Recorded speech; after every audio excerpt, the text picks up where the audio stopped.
주님 예수 나의 동산 내 마음속에 동력하는 우리 찬양 들으시고 우리 강의 시작합니다. 주님 예수 나의 동산 내 마음속에 동력하는 아침 햇살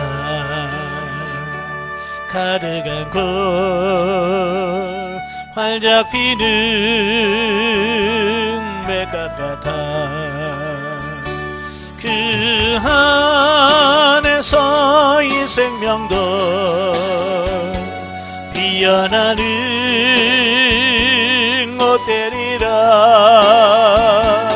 오 하나님 이 꽃밭서 주의 재단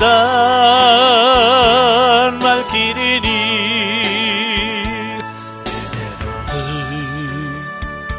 사랑으로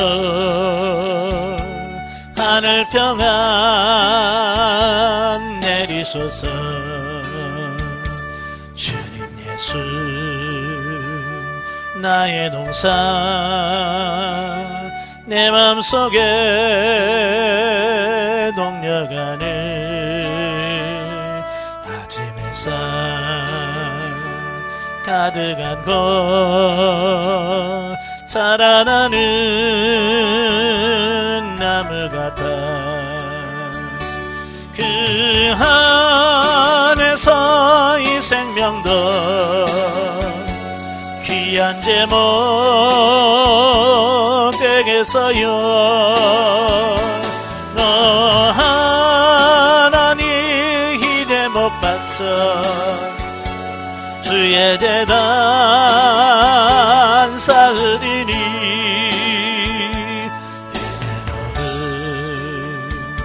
사랑으로 하늘 평안 내리소서. 주님 예수 나의 동산 내 마음속에 동력하는 아침 햇살 가득한 곳 피어나는 안개 같아 그 안에서 이 생명도 맑은 영혼 내게서요. 오 하나님 이 영혼 바쳐 주의 재단 향내리니 사랑으로 하늘 평안 내리소서. 아멘. 기도하겠습니다. 은혜로우신 아버지 감사합니다. 오늘도 우리를 사랑하셔서 은혜를 인도하시고 히브리서 13장의 말씀을 같이 나누게 하셔서 감사합니다. 이 말씀을 날 때 성령께서 우리 지각을 여셔서 알게 하시고 깨닫게 하시고 아버지 한 우리의 삶 속에서 사라져지는 은혜가 있도록 도와주옵소서. 시종을 맡겨오며 예수님의 이름으로 감사하며 기도합나이다. 아멘. 예, 오늘 히브리서 마지막 13장을 같이 보도록 하지요. 13장에서는 12장에 이어서 그 선행과 바른 교훈에 대한 순종 권면과 기도 요청 및 마지막 권고와 축도에 대한 말씀입니다. 그러니까 12장에서도 삶에 대한 부분을 말씀한다고 그랬잖아요. 바로 이제 13장에서도 그 삶에 대한 부분을 말씀해 주고 있는데요. 왜 그렇게 말씀하냐면 우리 신앙생활에 있어서 성도들의 삶은 굉장히 중요한 거예요. 예. 사실 우리가 예수 안 믿는 사람들이 그러죠. 좀 하나님 좀 보여줘라. 하나님을 보여주면 내가 하나님 믿겠다. 이런 말들을 많이 하거든요. 사실 우리가 하나님을 보여줄 수는 없잖아요. 그죠? 하나님이 여기 계시다. 하나님 이렇게 생겼다라고 보여줄 수는 없어요. 그런데 우리가 하나님을 보여줄 수 있는 방법이 있다면 바로 우리의 삶을 통해서 하나님을 보게 하고 예수 그리스도를 보게 하는 방법은 있습니다. 예, 직접 하나님을 보게 할 수는 없지만 우리를 통해서 하나님이 어떤 분이다, 예수 그리스도가 어떤 분이라고 하는 사실을 보여줄 수는 있어요. 마치 창세기 39장에 보면 그 요셉이 그 형들에 의해서 애굽에 팔려가잖아요. 팔려간 집이 보디발의 집이에요. 그 보디발의 집에 가서 이제 종살이를 하는데 그 요셉이 하는 모든 행동 속에서 뭐가 보이냐면 하나님이 함께 하심이 보여지는 겁니다. 그래서 보디발도 그는 하나님을 전혀 모르는 사람인데도 불구하고 요셉의 삶을 보면서 하나님을 보는 거예요. 그래서 그 요셉을 가정 총무로 세우잖아요. 자, 이런 걸 보면서 우리가 삶을 통해서 하나님을 보여줄 수 있어야 된다, 이걸 말씀해 주고 있는 겁니다. 자, 여러분의 삶을 통해서 예수 그리스도와 하나님을 보여줄 수 있기를 바래요. 자, 1절부터 6절이 뭐냐면 선행에 대한 권면입니다. 자, 본서의 앞부분에서는 앞부분에서의 권면이 믿음을 가지며 그것을 성장시키라는 보편적인 교훈인 것과 대조적으로 본단락에서는 신앙을 가진 자가 사회와 교회 생활에서 지켜야 할 바를 밝히고 있다. 그러나 이 부분 역시 옛 언약보다 우월한 새 언약에 근거한 실제적 권면의 연속이란 점에서는 상호 동일하다. 특히 본장은 12장에 하나님을 기쁘시게 섬기는 구체적인 방법들을 지적하고 있기 때문에 필연적으로 앞부분과 연결된 것으로 보아야 한다. 그러니까 12장에서도 하나님을 기쁘시게 하기를 하면서 쭉 설명을 하고 삶에 대한 부분을 말씀하고 있잖아요. 바로 그 오늘 본문도 그 부분이 연결되어 있다라고 하는 거예요. 자, 우리가 보통 이제 신앙생활이라고 하는 것을 말할 때 우리는 너무 좁게 생각을 해요. 그래서 신앙생활 한다 그러면 교회 안에서의 생활을 보통 우리는 신앙생활이다 라고 생각을 합니다. 그래서 교회 밖에서의 삶은 세속적인 삶이고 신앙생활이 아니라고 우리는 생각하는 경우가 너무 많아요. 자, 그러다 보니까 교회 안에서의 삶과 교회 밖에서의 삶이 너무 다를 수밖에 없죠. 그래서 세상 사람들, 하나님을 모르는 사람들이 뭐라고 그래요? 이중적이다라고 표현하는 이유가 그거예요. 이중적이라고 하는 말은 교회 안에서의 삶과 교회 밖의 삶이 너무 다르다는 얘기예요. 왜 그럴까? 바로 우리가 이 신앙생활이라고 하는 것을 너무 좁게 생각하고 있기 때문에 그렇다고 말해요. 교회 안에서의 생활만 신앙생활이라고 생각하고 교회 밖에서의 생활은 신앙생활이 아니라고 생각을 해요. 그래서 교회 안에서는 신앙생활이니까 하나님 앞에서 그래서 살려고 많이 노력을 해요. 그러나 교회 밖에서는 하나님이 안 보이니까 그죠? 세상 사람과 똑같이 사는 거죠. 그런데 중요한 것은 그 아브라함 카이퍼가 말한 것처럼 하나님의 영역 주권론에 대한 말씀을 하잖아요. 그 하나님의 영역 주권론이 뭐냐면 하나님의 영향이 미치지 않는 부분이 없다는 거예요. 모든 우리 삶의 영역에 다 하나님의 주권이 만나는 거예요. 그게 직장생활이든 돈 문제든지 뭐 대인관계든지 뭐든지 하여간 우리 인간이 관계하는 모든 관계 속에 하나님의 주권이 개입한다. 이걸 말씀해 주고 있습니다. 오늘 저와 여러분들이 이런 영역 주권론적인 사고와 가치관으로 바꾸셔야 돼. 그래야 교회 안에서뿐만 아니라 교회 밖에서도 똑같다 그 말이에요. 자, 본단락에서는 첫째, 기독교 윤리의 핵심 사항인 형제 사랑에 대하여 권면하고 있습니다.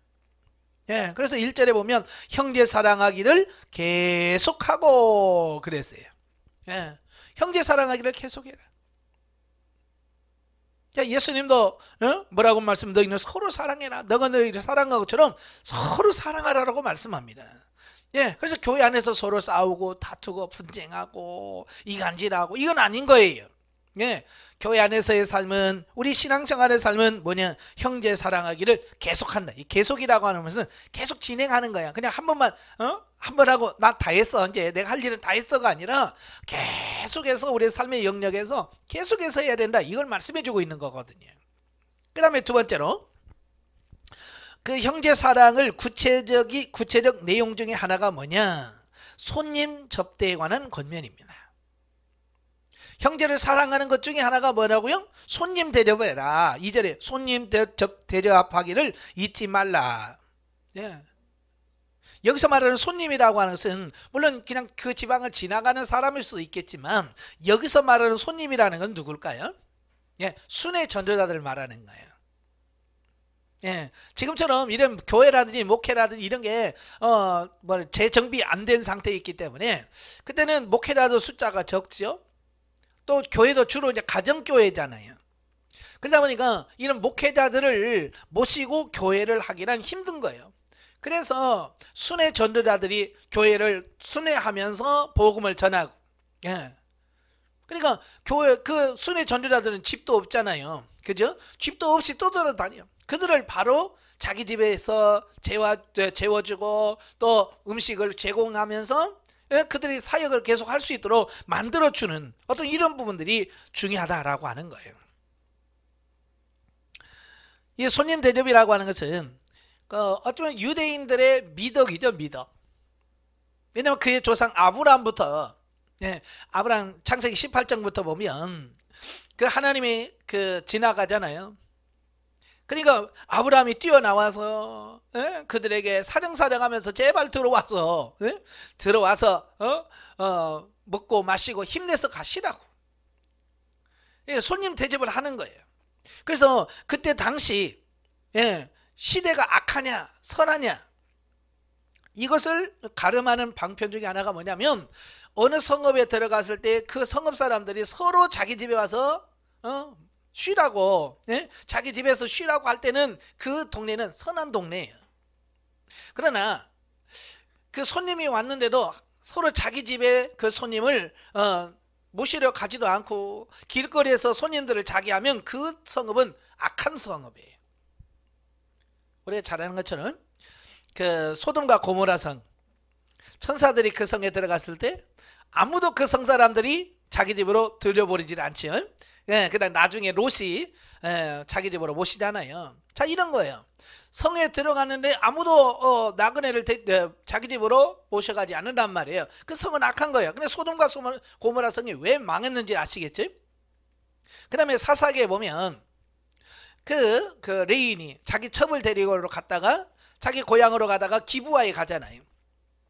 기브아에 갔을 때 아무도 자기를 자기 집으로 모셔가는 사람 없잖아요. 그러다가 에브라임 지파에서 온 노인이 자기 집으로 모셔가는, 그러니까 이 손님을 자기 집으로 모셔가지 않는다는 것은 그만큼 시대가 악하다는 얘기예요. 오늘날도 마찬가지예요. 요즘에 누가 누군 줄 알고 자기 집에 와서 자고 가라고 하겠어요, 그죠? 아마 여러분 집에 누가 오늘 하룻밤만 묵고 가자고 그러면, 예? 어서 와서 쉬었다 가라고 이렇게 자신 있게 말할 사람이 있을까요? 이거 쉽지 않아요. 왜냐하면 시대가 너무 악하기 때문에 그래. 제가 안양에서 목회할 때도 종종 교회에서 좀 자고 가자고 하는 분이 가끔 있어요. 저는 다 재워졌어요. 그런데 참 쉽지 않더라고요. 왜냐하면 다 내 맘 같지 않거든요. 예. 자, 그래서, 예, 여기서 손님 대접하기를, 이 말은 시대가 그만큼 악하다, 예, 악하지 않기를 원하라, 사랑을 실천하고 베푸는 그런 삶이 되어야 된다, 이걸 말씀해주고 있습니다. 그러면서 아브라함의 예를 들어줬죠. 예, 부지 중에 천사를 대접한 이들이 있었느니라. 그러니까 아브라함은 자기가 영접하는 사람이 하나님인 줄, 천사인 줄 몰랐잖아요. 그냥 지나가는 나그네인 줄 알고 모셔드렸지만 결국 그분이 누구냐? 하나님과 천사였다는 사실이에요. 오늘 저와 여러분의 집에 누구를 모셔드릴 때 그분이 누구냐? 천사일 수 있다는 얘기예요. 그래서 손님 대접하기를 힘써라. 그 다음에 세 번째가 3절이죠. 너희도 함께 갇힌 것 같이 갇힌 자를 생각하고 너희도 몸을 가졌은즉 학대받는 자를 생각하라. 예, 고난받는 자들을 생각하고 돌아보라는 얘기예요. 자, 여기서 고난받는 자는 누굴까요? 자, 여기서 고난받는 자들은 같은 신앙생활 하면서 고난당하는 자들을 말합니다. 당시 그 유대교에 엄청난 핍박을 받았잖아요. 예, 사도 바울이 그가 예수님을 만나기 전에, 예? 예루살렘에서 예수 믿는 사람 잡아가지고 스데반 집사를 돌로 쳐 죽이고 그러잖아요. 예? 그런 상황 속에서 신앙 때문에 옥에 갇힌 자들 얼마나 힘들겠어요. 바로 그들을 어떻게 돌봐주라는 거야. 나만 안 들어가면 돼, 나만 안 잡히면 돼가 아니라, 예?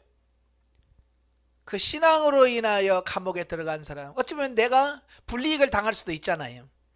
그지? 내가 불이익을 당할 수 있지만 그럼에도 불구하고 그들을 돌보고 그들을 돌아봐야 된다라고 말씀해 주고 있습니다.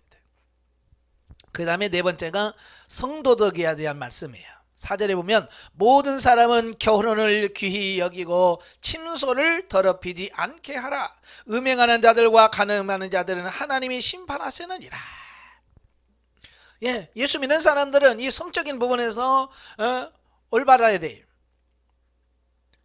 바로 이 성적인 관계는 하나님과 우리와의 영적인 관계, 영적인 교제를 예표하는 부분들이에요. 예, 그래서 하나님과 나와의 관계가 어떻게 해야 돼요? 거룩해야 된다, 순전해야 된다, 이걸 가르쳐 주는데요. 자, 그걸 예표로 보여준 게 결혼 생활이고 결혼에서의 가정 생활이래요. 그래서 부부간의 이 관계가 신실하지 못하면 결국 하나님과의 관계도 신실하지 못하는 거예요. 그래서 바로 하나님의 관계만큼 가정생활도 충실하고 성실해야 된다. 자, 이걸 말씀해 주고 있습니다. 그 다음에 다섯 번째가 재물에 관한 권면으로 구성되어 있는데요. 5절에 보면 돈을 사랑하지 말고 있는 바를 족한 줄로 알라 그랬습니다. 예, 성경에 보면 돈을 사랑하지 말라고 말씀하고 있죠. 예, 그래서 디모데후서 6장 10절에 보면 돈을 사랑함이 일만하게 뿌리다. 모든 일만 악을 지을 수 있는 그 뿌리가 뭐냐? 돈을 사랑하는 거다. 예, 돈은 필요하죠. 예, 물질은 필요합니다. 이 세상 삶에서 돈은 필요하지만 돈을 지나치게 사랑함으로 인해서 오는 욕심이 생기면 그 욕심 때문에 어떻게 돼요? 하나님과 멀어지게 되고 타락하게 되고 범죄하게 된다. 그래서 이렇게 다섯 가지로 구체적으로 우리가 믿는 사람들이 어떻게 살아야 될 것인가 라고 하는 부분을 구체적으로 이렇게 말씀해 주고 있어요. 자, 이 모든 권면은 기독교인이 사회생활을 함에 있어서 모든 사람들에게 행해야 할 도덕적 덕목으로서 어떠한 해석도 가할 필요 없이 그 자체가 실생활과 관련된 소중한 교훈들을 주고 있는 것이다. 예, 이 다섯 가지에서 무슨 해석이 필요합니까? 그냥 그 말만 들어도 아, 그런 거다 딱 이해가 되고 알아지잖아요. 예, 자, 이 말은 무슨 말이에요? 오늘 우리가 교회만 열심히 잘 다닌다고 한 번도 안 빼먹고 예배 시간 참여한다고 해서 정말 그게 진짜일까? 라고 하는 거예요. 성경은 그렇게 말하고 있지 않아요. 물론 교회에 출석하고 예배 드리는 거, 예, 그건 기본이죠. 그러면서도 어떻게 해야 돼요? 삶의 현장에서 구체적으로 내가 예수 그리스도를 믿는 삶을 통해서 나타나야 된다라고 하는 거예요. 예, 구체적으로 이런 삶, 지금 다섯 가지 말씀했잖아요.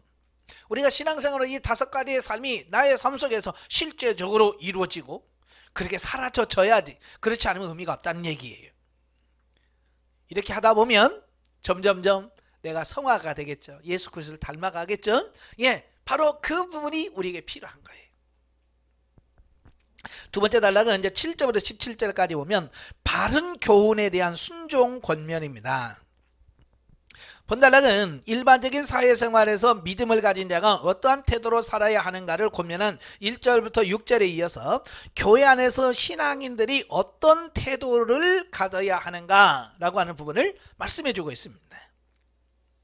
자, 저자는 본문을 시작함에 있어 먼저 본서를 기록한 목적인 유대인 개종자들의 배교를 방지한다는 중대한 사실을 잊지 않고 그 교훈을 끝과 마지막까지 수신자들의 뇌리에 심어주기 위해서, 예, 그러니까 이 히브리서를 기록한 목적이 뭐라고 그랬어요?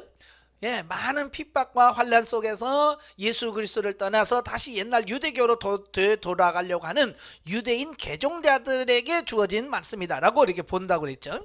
예, 그래서 끊임없이 뭐요? 배교하지 말라는 거예요. 그리스도를 떠나지 마라, 교회를 떠나지 마라, 예수 그리스도를 떠나지 마라. 이걸 계속해서 말씀해 주고 있습니다. 자, 그러기 위해서 믿음의 대상인 그리스도는 영원히 변치 않는 분이라는 사실을 선언하고 있습니다. 예. 자, 우리가 왜 그러면 주님을 떠나거나 이런 변하면 안 되느냐? 자, 예수 그리스도는 영원전이나 지금이나 변함이 없다는 거예요. 변치 않는다는 거예요. 동일하다는 거예요. 예수님이 변치 않으니까 우리도 역시 변치 말아야 된다. 이 얘기를 하고 있는 거예요. 근데 우리는 어때요? 너무 우리 감정이라든지 이런 부분들은 죽을 듯이 끓잖아요. 그죠? 순간순간 바뀌어요. 그러지만 그러면 안 된다는 거예요. 예수님이 변화되지 않은 것처럼 너희도 변치 마라. 자, 그 얘기를 하고 있는 거예요. 그리고 불변하는 그 주님을 믿는 교회 지도자들의 신앙과 행실을 본받으라고 권면합니다.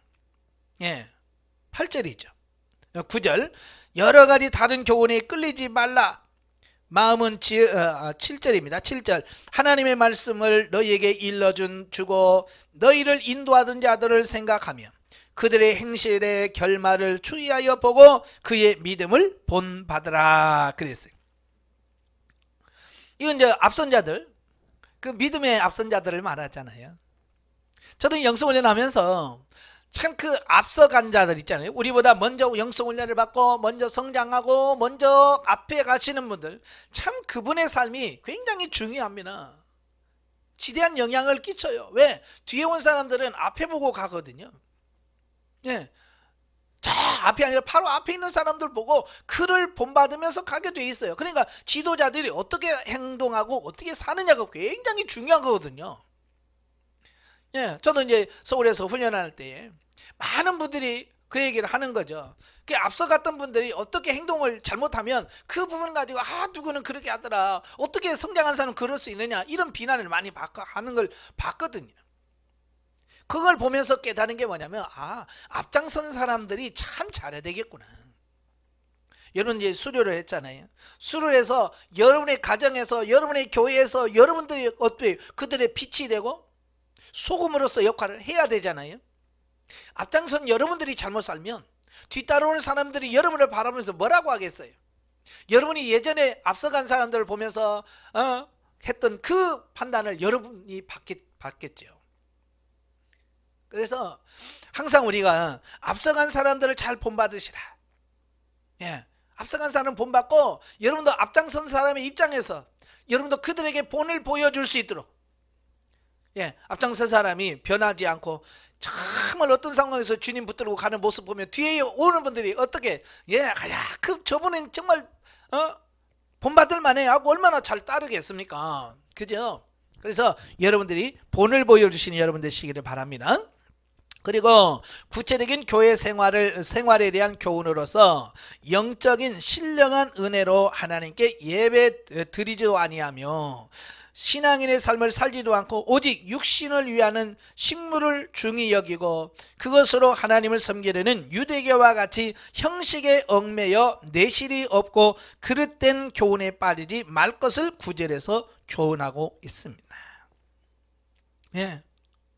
그러니까 유대교에 대한 말씀을 이렇게 표현하고 있거든요. 정말 참된 하나님께 신령과 진정으로 예배 드려야 되는데 바로 신령과 진정으로 예배하지 아니하고 뭐 했어요? 네, 음식이나 먹는 정결례라든지 이런 어떤 의식이나 이런 형식, 구약시대에 냈던 그런 것들로, 네, 자기들의 신앙과 믿음을 지키려고 하는 거예요. 이미 하나님께서 그건 아니라고 이미 이제 예수 그리스도 통해서 종결됐다라고 선언했음에도 불구하고 그것을 여전히 붙들고 있는 거죠. 그래서 그들에게, 그들의 교훈에 빠지지 말라는 거예요. 그리고 오직 참되고 온전하신 주님을 따라 순종하는 삶을 살아야 된다. 10절부터 13절까지 말씀해 주고 있고요. 또 그리스도를 통해 하나님께 감사와 찬송의 예배를 드리자. 또 구제와 같은 선행의 제사를 드리자라고 16절에 말씀해 주고 있습니다. 그리고 저자는 마지막으로 영적인 지도자들에게 복종하라는 권면으로 본단락을 매듭짓고 있다. 17절에 너희를 인도하는 자들에게 순종하고 복종하라. 그들은 너희 영혼을 위하여 경성하기를 자신들이 청산할 자인 것 같이 하느니라. 그들로 하여금 즐거움으로 이것을 하게 하고 근심으로 하게 하지 말라. 그렇지 않으면 너희에게 유익이 없느니라. 당시 교회 안에 있는 지도자들에게 복종하래. 지도자들에게 복종하래. 자, 왜 이런 말을 했을까? 예. 이 말은 그 교회 안에 유대인 지도자도 있지만 이방인 지도자도 있었을 것입니다. 왜냐하면 많은 사람들이 개종했기 때문에, 개종하고 교회 안으로 들어왔기 때문에 이 유대인의 지도자도 있지만 이방인들이 교회에서 지도자로 되어진 경우가 있거든요. 그런데 유대인들에게 깨트리기 어려운 하나의 의식이 하나 있어요. 그게 선민의식이죠. 예, 자기 민족주의적인 선민의식이 매우 강해요. 자존심이 강하죠. 그래서 유대인들의 말은 잘 듣는데 그 이방인들의 말은 잘 안 듣는 거예요. 예, 왜냐하면 자존심이 허락을 안 하는 거죠. 이건 그럴 수 있어요. 그들이 가지고 있는 어떤 그런 의식, 선민의식을 버리지 못해서 유대인 개종자들은 그러한 이방인 지도자들을 모시는데 꺼려 했을 것 같아요. 그래서 이러한 경향의 사람들의 잘못을 훈계하기 위해서 저자는 교회 지도자들에게 순종할 것을 권면하고 있습니다. 이건 남의 나라 이야기도 아니고요. 우리나라도 마찬가지. 1884년에 이래 처음으로 우리 언더우드 목사를 통해서 기독교가 우리 한국에 들어오잖아요. 그래서 이제 서울에서 이제 교회가 세워졌어요.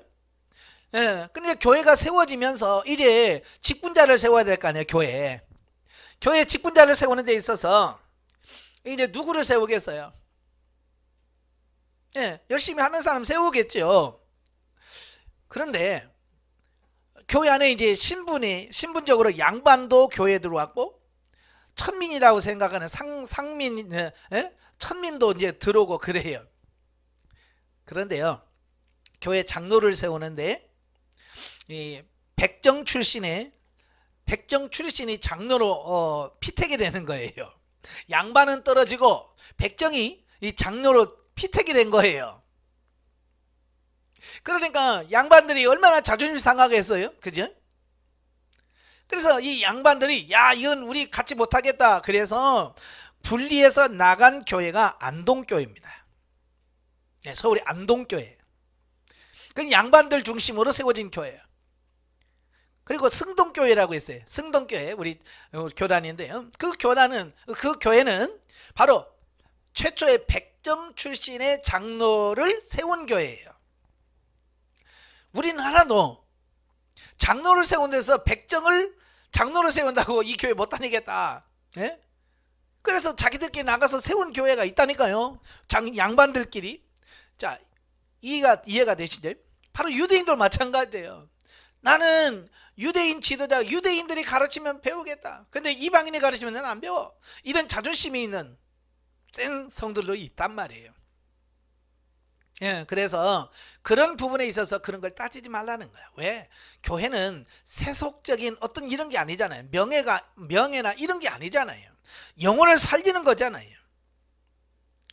그렇기 때문에 지도자에게 순복할 것을 말씀해 주고 있습니다. 자, 그 다음에 이제 18절부터 25절까지 보면 기도 요청과 축원, 마지막 권면과 축도에 대한 말씀입니다. 자, 보면은 본서를 마감하는 결론부로서 두 단락으로 나누어지는데, 자, 첫 번째 단락은 18절부터 21절로서 본서의 저자와 그와 함께하는 동역자들이 수신자들인 개종한 유대인들에게 빨리 가서 유대인과 로마의 핍박으로 배교의 위험 가운데 있는 그들의 신앙을 독려할 수 있는 기회를 얻도록 기도해 달라는 부탁을 말을 합니다. 예. 그러니까 지금 이 히브리서 기자가 누군지는 모르겠지만 이 기자의 입장에서 보면 지금 유대교로 돌아갈까 말까 갈까 말까 이런 뭐 방황하고 있는 그들이 얼마나 가슴이 아프겠어. 안타깝고, 그죠? 그래서 빨리 그들을 가서 돕고 싶은데, 빨리 가서 그들을 흔들리지 않고 요동하지 않도록 잘 믿음으로 세워야 되는데, 지금 환경적으로 여러 가지 어려운 부분이 많은 거예요. 그래서 그것들이 잘 되어지도록 기도해 달라고 요청하고 있는 거예요. 왜냐하면 잘못 가서 붙잡히면 감옥에 갈 수도 있고요. 심지어 죽을 수도 있잖아요. 자, 그런 상황에서 어떻게든 그들을 바르게 세울 수 있게 해달라고 기도를 요청하는 이 모습을 봐요. 이건 마치 부모의 심정이 아닌가. 그죠? 자녀들이 잘 되기를 바라고 어떻게든 자녀를 세우고 싶어하는 부모의 마음이 여기에 녹아져 있다라고 볼 수 있죠. 죄 가운데 있던 자들을 그리스도를 통해 구원하신 하나님께서 구속받은 자들이 또한 승리하도록 하실 것과 그런 하나님께 영광이 영원히 있기를 원한다는 축원을 합니다. 자, 여기서 우리가 주목할 것은 본서의 저자가 마지막 결의에서 다른 무엇보다도 본서의 수신자들이 끝까지 그리스도를 믿는 믿음 안에서 하나님의 나라를 유업으로 받기를 진심으로 소망하고 있다는 거예요. 이것은 저자가 직접 본서의 수신자들이 유대에게 핍박을 받는 가운데서도 신앙으로 승리하기를 바라는 그의 간절한 심정을 나타내는 것으로 교회 지도자로서 그의 바른 자세에 대하여 잘 보여주고 있습니다. 예, 여러분, 교회 지도자는 성도들이 육신적으로 잘 되는 것 그리 중요한 게 아니에요. 왜냐하면 육신의 것은 잠시 잠깐이에요. 우리는 육신의 성공과 육신의 어떤 이익을 위해서 사는 것이 아니라 우리는 영원한 삶을 위해서 준비하는 그 삶을 살도록 하는 것이 중요한 겁니다. 예, 육신의 축복은요, 받았다고 해도 그게 오래 가질 못해요. 잠깐입니다. 사도 바울이 고린도후서 4장에서 그러잖아요. 보이는 것은 잠깐이요 보이지 않는 것은 영원합니다 그러잖아요. 보이는 것은 뭐예요? 이 세상의 것들을 말하는 겁니다. 예? 세상의 것들 잠깐이에요. 지금 그러잖아요. 대통령 돼봐야 우리나라에서 몇 년에 5년 합니다. 5년 잠깐이면 지나가요. 국회의원 4년입니다. 예, 처음에 당선될 때는 대단한 것 같지만 금방 가요. 세상의 것은 오래 가지 않아요. 금방 바뀝니다. 정권이 바뀌고요, 다 바뀝니다. 그래서 우리가 이 영원하지 않는 육신의 것에 매이지 않고 우리는 영원한 하나님의 나라, 영원한 것을 소망하면서 살아가요. 그래서 진정한 지도자는 뭐예요? 육신의 어떤 안일, 육신의 어떤 복 누리는 거, 이게 목적이 돼서는 안 돼요. 우리가 신앙생활 잘하면 육신의 것도 복을 받습니다. 왜? 하나님의 약속이니까. 그러나 거기에 목적이 두면 안 돼요. 예, 그곳에 목적을 두면 안 돼요. 왜? 세상에서 아무리 출세 성공해도 우리는 언젠가는 이 땅의 것을 다 내려놓고 주님 앞에 갈 때가 와요. 예. 그때 하나님의 나라 가서 부끄럽지 않은 삶을 살려면 지금 잘 살아야 돼요. 그래서 우리의 목표는 세상이 아니라 영원한 하나님의 나라다. 우리 목표를 잘 하시기를 바라요. 자, 두 번째 단락은 22절부터 25절까지인데요. 예. 본서를 완전히 매듭짓는 마지막 권면으로서 저자는 본론을 마무리함에 있어 또다시 이러한 권면을 거부하지 말고 받아들여야 함을 밝히고 있습니다. 예. 자, 바울의 동역자였던 디모데가 석방되었다는 소식과 함께 머지않아 본서의 저자는 디모데와 함께 수신자들을 방문할 것이라는 소식을 전달하여 자신이 얼마나 그들에게 가고 싶은가를 앞달락에 이어 다시 한번 나타내고 있습니다. 그러니까 가면 붙잡힐 수도 있고 또 감옥에 갈 수도 있고 여러 가지 어려운 고난이 있을 수 있잖아요. 그럼에도 불구하고 이 저자는 뭐예요? 보고 싶다는 거예요. 예, 가서 만나고 싶다는 거예요. 그건 뭐예요? 그만큼 그들을 사랑하고 있다는 뜻이잖아요. 예, 얼마나 그들을 사랑하고 있는지를 보여주고 있습니다.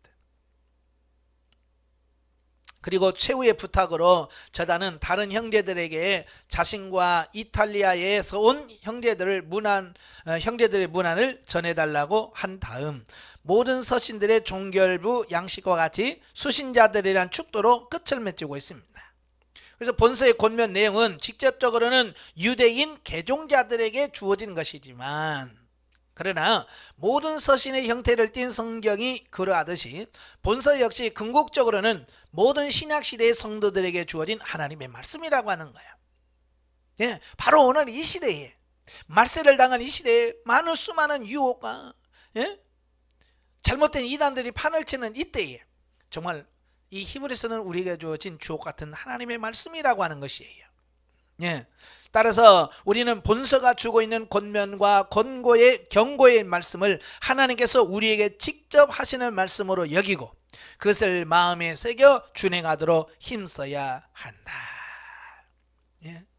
저도 상담을 하면서 보면 참 이 시대도 많은 성도들이 갈등을 많이 겪고 있습니다. 예. 영적으로 산다는 건 옳아요. 그 제가 권면하면 알아요. 나도 다 알아요. 그런데 안 돼요. 라고 하는 말을 많이 하거든요. 예, 머리로는 육적으로 살면 안 된다고 하는 거, 육신으로 살면 결과가 어떻게 된다는 거, 사망이라는 거 다 알아요. 그런데도 살다 보니까 힘들어. 그래서 많은 갈등을 하고 있거든요. 예, 그래서 그들을 어떻게 세워야 가는지, 아무리 힘들고 어려워도 육신의 삶은 죽고 썩을 거예요. 이건 부정할 수 없는 부분이에요. 영적으로 산 것만 진리와 생명이 되어지는 거예요. 그래서 우리가 아무리 힘들고 어려워도 육신적인 삶으로 사는 것이 아니라 영적으로 삶을 살아야 된다라고 하는 것을 꼭 기억하시기를 바랍니다. 자, 영적이에 보죠. 하나님의 거룩한 성품은 우리의 생각과 마음으로 지은 죄까지 정결케 하기를 원하시기 때문에 우리의 몸과 마음으로 지은 모든 은밀한 죄를 심판하신다. 그래서 우리는 날마다 희생의 제사를 드리신 예수 십자가의 보혈로 정결함을 받아야 한다. 또한 자기를 쳐서 복종시키고 순종하는 십자가의 죽음이 있어야 한다. 성령 안에서 능동적으로 순종하고 죽음 앞에서라도 내 자신을 모두 맡겨야 한다. 십자가의 길에 들어서지 않으면 부활의 열매를 맺지 못한다. 예. 부활이 좋죠. 예, 부활은 중요합니다. 그러나 죽지 않고는 부활에 이를 수 없습니다. 그러니까 죽어본 사람만이 부활을 경험할 수 있는 거예요. 십자가의 길에 들어가지 않으면 부활의 열매를 맺지 못한다. 그러나 우매한 인생은 신령한 은혜와 축복을 받는 것을 좋아하지만 그 전에 거쳐야 할 십자가의 길을 회피하려고 하기 때문에 현세 천국의 삶을 누리지 못한다. 예, 조금 전에 말씀드렸죠. 죽음의 과정이 없이는 부활도 없다. 예. 그래서 우리가 이 땅에 살면서 좀 힘들다고 영적인 것, 신령한 걸 포기하면 안 되죠. 끝까지 가셔야 돼요. 예. 끝까지 승리하시기를 축원합니다. 예, 마지막으로 성경 계시발전사적 이해를 보도록 합니다. 자, 오늘 본문에서 우리가 살펴볼 것은 제단이란 말, 제단. 10절에 보면 우리에게 제단이 있는데 장막에서 섬기는 자들은 그 제단에서 먹을 권한이 없나니 그랬죠. 여기서 말하는 제단이라고 하는 것이 과연 계시발전사적으로 어떤 의미를 우리에게 줄까라고 하는 부분입니다. 자, 국어사전에서 보면 제단 그러니까 제사를 지내는 단, 아주 간단하게 되어 있고요. 또 하나는 공물을 바치기 위하여 다른 곳과 구별하여 마련한 성스러운 단. 그러니까 신에게 제사를 드리기 위해서 특별하게 쌓은 단을 이 제단이다라고 이렇게 말합니다. 자, 히브리어로는 미즈베하라고 말하고요. 헬라어로는 두시아스테리온이라고 말합니다. 이 말은 희생 제물을 드리는 곳. 그러니까 짐승을 잡아서 각을 떠서 하나님께 불로 태워드리잖아요. 바로 이제 그것을 위해서 특별하게 만든 단을 말합니다. 또 보모스라는 말이 있습니다. 보모스. 네, 보모스라고 하는 말은 성결한 단이라는 뜻을 가지고 있습니다. 그래서 이 제단이라고 하는 말은 구약의 419회, 구약에 많이 나와요. 구약의 제단이라는 말이 참 많이 나오고 신약에서는 24회에 나옵니다. 이 신약에서는 이 제단이라는 말을 그렇게 많이 사용하지 않아요. 예. 왜냐하면 이 제단의 의미가 많이 바뀌기 때문에 그래요. 그래서 제사 드릴 짐승을 잡아 바치는 곳, 그런 의미가 나와요. 예. 주로 이제 구약에서는 이제 돌로 제단을 쌓아요. 네, 돌로 다듬지 아니한 돌로 단을 쌓고요. 그 단 위에 나무를 펼쳐놓고 짐승을 잡아서 각을 떠서 펼쳐놓고 하나님께 불로 태워서 드리는 제사를 주로 드리죠. 자, 그런데 이제 출애굽하면서 모세에게 하나님께서 단을 만들라고 그래요. 출애굽기 25장부터 이제 여러 성막의 기구들을 만드는데 거기서도 번제단을 만들려고 하는데 이 번제단은 조각목으로 만들고 그 겉을 이 놋으로 감싸서 불에 타지 않도록 이렇게 하라고 말합니다. 그래서 규격을 보면 5규빗, 5규빗, 5규빗. 그러니까 5규빗 되는 이렇게 정사각형된 모양으로 되어 있습니다. 그래서 5규빗이라는 1규빗은 45.5cm 정도 되거든요. 약 그냥 50cm라고 보통 우리가 계산하는데, 그러니까 구약의 성막에서 썼던 제단은 5규빗입니다. 2m 30cm 정도 돼요. 2m 30, 2m 30, 2m 30, 2m 30에서 정사각형으로 이렇게 만들어졌어요. 그렇게 크지 않지요. 그런데 나중에 이제 솔로몬이 성전을 지으면서 이제 솔로몬 성전에서는 이제 제단을 20규빗으로 늘어납니다. 굉장히 커지죠. 왜 그럴까요? 많은 재물을 드려야 되니까 그만큼 제단이 많이 커지겠죠. 그래서 20규빗이라고 하면 9m 12cm, 9m가 한쪽 면이 9m가 넘는 정사각형으로 된 큰 단이 있습니다. 그래서 거기서 하나님께 제물을 태워서 드리죠. 자, 이걸 이제 역사적으로 시대가 가면서 어떻게 변천되어지는가 라고 하는 부분을 잘 보셔야 돼요. 자, 성경에서 제사 드리는 부분이 제일 먼저 나오는 것이 창세기 4장이에요.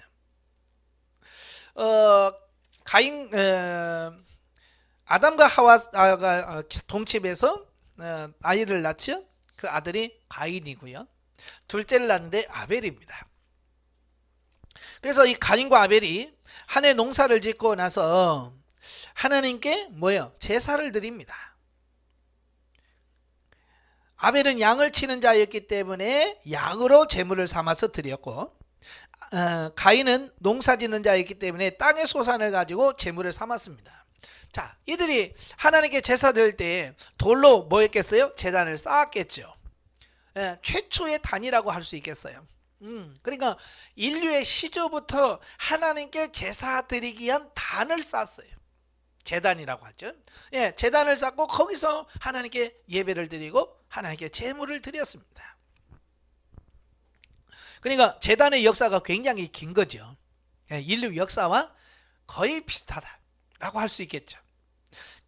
자, 그 다음에 이제 창세기 8장에 보면 노아가 그 방주에서 구원을 받죠. 8장 20절에 보면 노아가 방주에서 나오자마자 그가 방주에서 나오자마자 노아가 여호와께 제단을 쌓고 노아가 한 일이 뭐예요? 제일 먼저 제단을 쌓아요.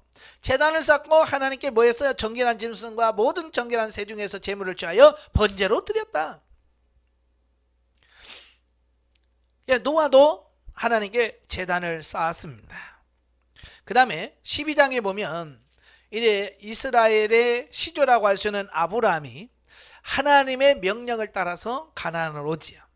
자, 가나안으로 들어와서 12장 7절에 보면 여호와께서 아브라함에게 나타나 이르시되 내가 이 땅을 내 자손에게 주리라 하신지라. 자기에게 나타나신 여호와께 그가 그곳에서 제단을 쌓았다.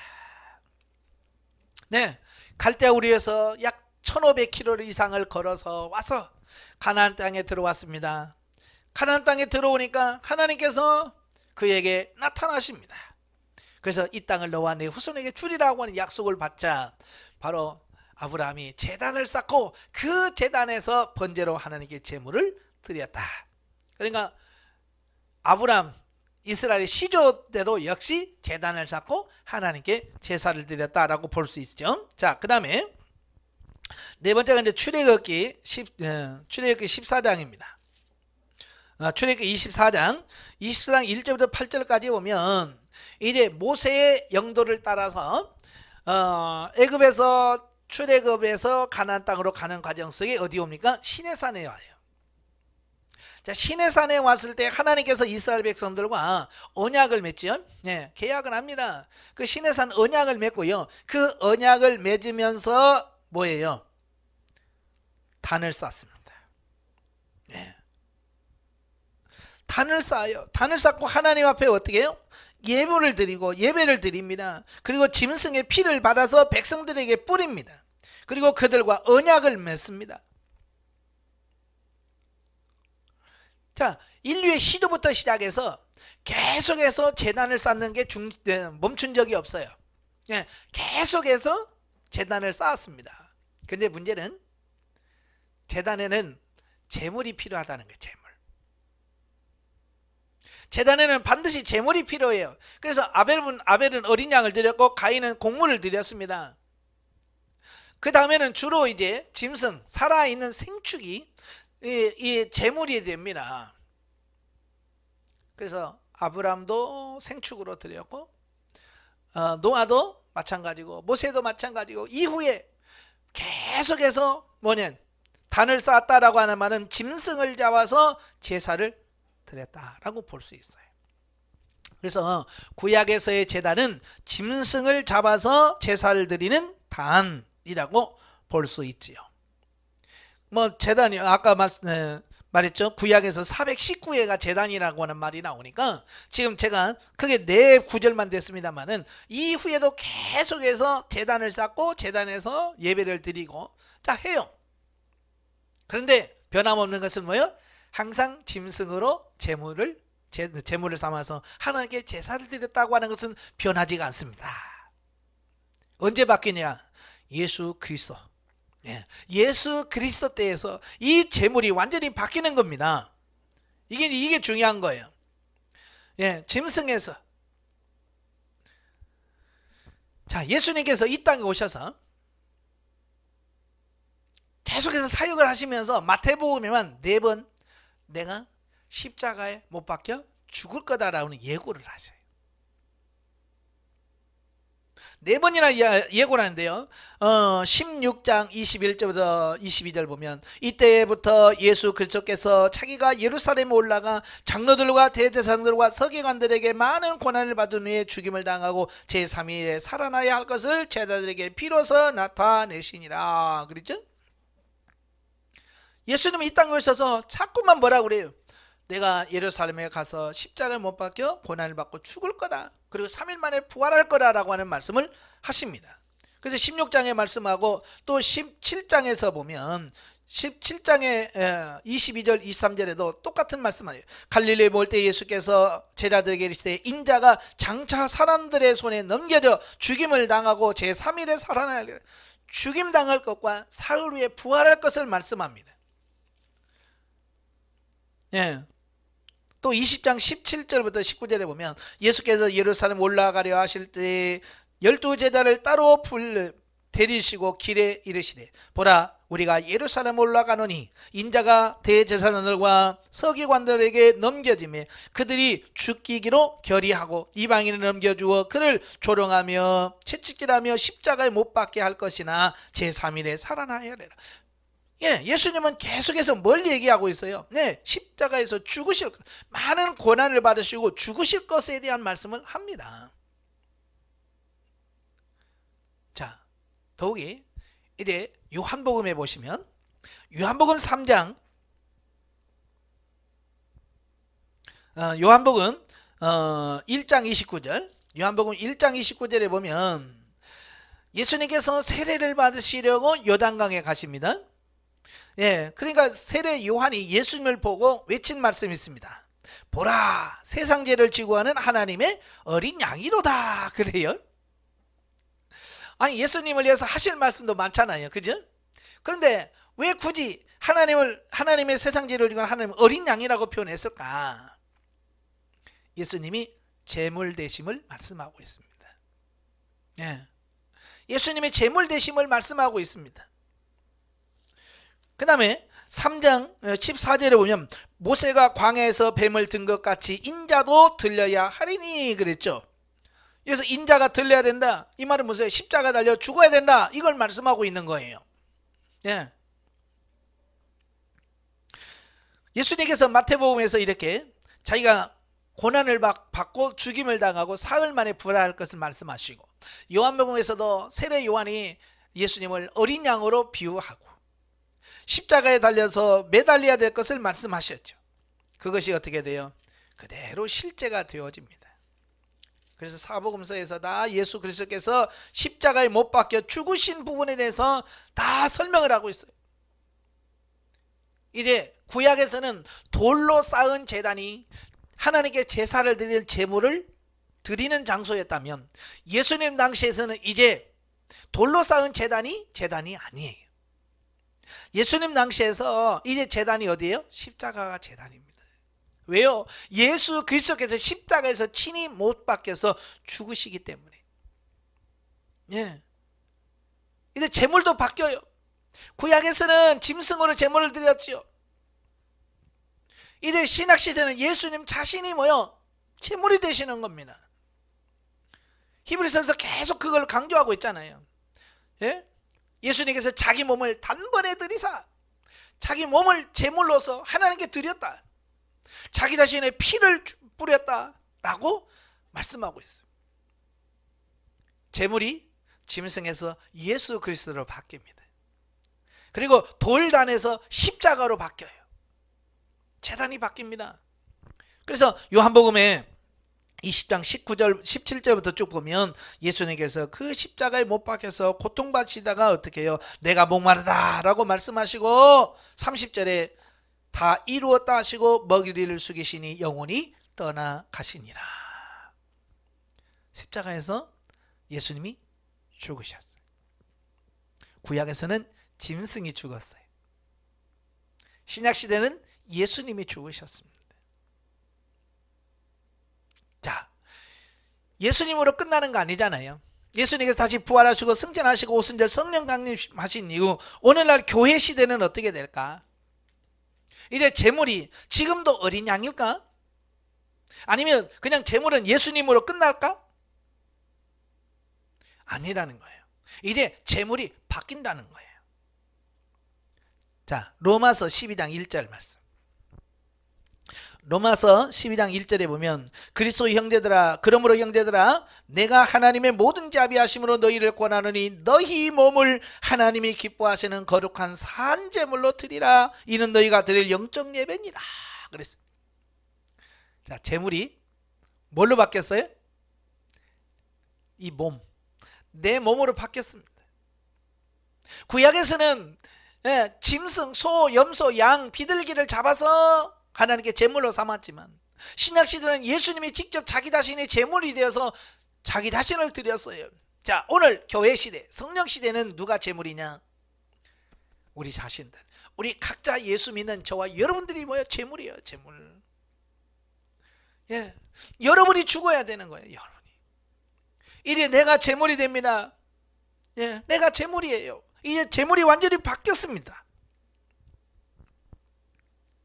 자, 갈라디아서 2장 20절에 뭐라고 말씀합니까? 내가 그리스도와 함께 십자가에 못 박혔나니 그런즉 이제는 내가 산 것이 아니 오직 내 안에 그리스도께서 사신 것이다. 이제 내가 육체 가운데 사는 것은 나를 사랑하사 나를 위하여 자기 자신을 버리신 하나님의 아들을 믿는 믿음 안에서 사는 것이다 그랬잖아요. 예수님이 십자가에 못 박혀 죽었듯이 이제는 내가 죽어야 돼. 예, 내가 죽어야 돼. 5장 24절에 뭐라고 그랬어요?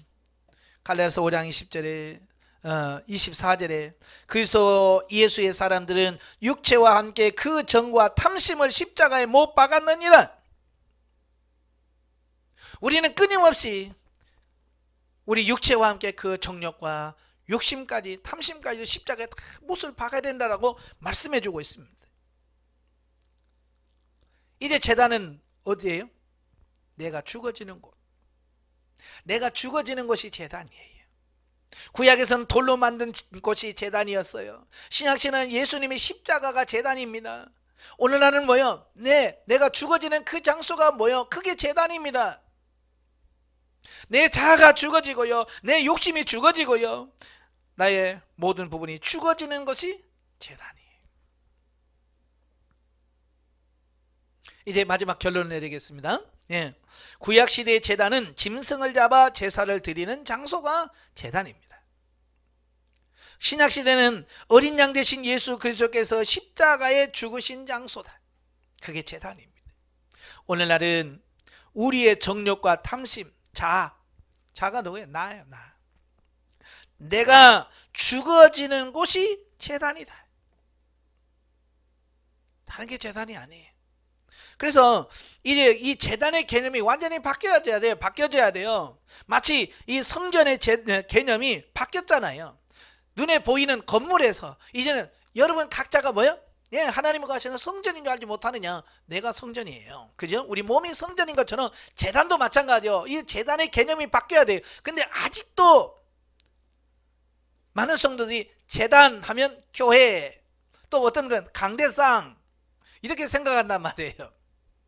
그러니까 일반 평신도들은 제단한다고 상관이 없지, 내가 평신도인데 하면서 내가 죽어야 될 것을 생각을 안 해요. 아니에요. 제단은 교회가 제단이 아니요, 어떤 특정한 장소가 아니에요. 내가 죽어지는 곳, 내 자아가 죽어지고 내가 파쇄되어지는 곳이 제단인 거예요. 그래서 우리가 잘 죽으셔야 돼요. 아까 제가 시작하면서 찬양을 드렸잖아요. 주님 예수 나의 동산. 거기 보면 다 제단 나오잖아요. 네? 주의 제단 발길이니, 주의 제단 쌓으리니, 주의 제단 향내리니. 여기서 말하는 제단은 어떤 제단이냐? 아직도 구약적 개념의 제단이에요. 아직도 이 가치관이, 지금이 교회 시대요, 성령 시대인데도 이 가치관은 여전히 아직도 구약적 개념에서 머물러 있어요. 지금도 제단, 교회에서 목회자들도 그래. 제단 지켜야 된다. 제단 쌓아야 된다. 제단 모여야 된다라고 말합니다. 그게 뭐예요? 아직도 구약적 개념에서 벗어나지 못한 사람들이, 아직 예수 십자가까지 못 간 사람들이, 그런 사람들은 어때요? 남을 자꾸 그 제단에서 죽이려고 그래. 내가 죽어야 되는데 나는 안 죽이고 다른 사람을 죽인단 말이에요. 다른 양을 죽이고 짐승을 죽여요. 이제는 다른 사람을 죽이는 것이 아니라 나를 죽여야 돼. 나를 쳐서 복종시키고 나를 쳐서 하나님께 제사를 드릴 수 있는 것, 그것이 어디예요? 이제는 여러분의 가정의 제단이고, 여러분의 직장의 제단이고, 여러분이 지금 죽어지는 그곳이 제단이어야 돼요. 예, 어떤 특정한 장소가 제단이 아니라 내가 죽어지는 곳, 내가 하나님 앞에 죽어지는 어떤 그곳이 제단이 돼요. 여러분의 가정도 여러분이 죽어지는 곳이 돼야 돼요. 근데 보통 보면 집에서 안 죽잖아요. 그지? 교회 와서도 안 죽어요. 그리고 말로는 교회가 제단이라고 얘기해요. 그럼 교회 와서 죽어져야죠. 예, 교회 왔으면 죽어야죠. 교회가 제단이라고 했으면 죽어져야죠. 근데 왜 교회 와서도 안 죽냐고요. 이제는 그곳이 어느 곳에 있든지 내가 죽어지고 오직 예수 그리스도가 다시 사는 그런 놀라운 경험과 삶이 여러분 가운데 늘 있기를 주님으로 축원합니다. 기도하겠습니다. 은혜로우신 아버지 감사합니다. 오늘도 귀한 말씀을 들었습니다. 우리가 제단이라고 하면 교회나 어떤 특정한 장소가 아직도 제단으로 인식을 하고 있습니다. 그러나 신약시대 예수 그리스도께서 죽으신 십자가가 제단이요, 오늘날에는 내가 죽어지는, 내 자아가 죽어지는 그곳이 제단인 줄로 믿습니다. 아버지, 우리의 가정이 제단되어지게 하시고 우리 교회가 제단되어지게 하시고 내가 발걸음을 받는 모든 것들이 제단이 되어 정과 욕심을 십자가에 못 박는 것처럼 내가 죽어지고 처리되어지는 역사가 있어 내가지요 오직 예수 그리스도로 말미암아 사는 우리가 될 수 있도록 도와주시옵소서. 예수님의 이름으로 감사하며 기도합나이다. 아멘.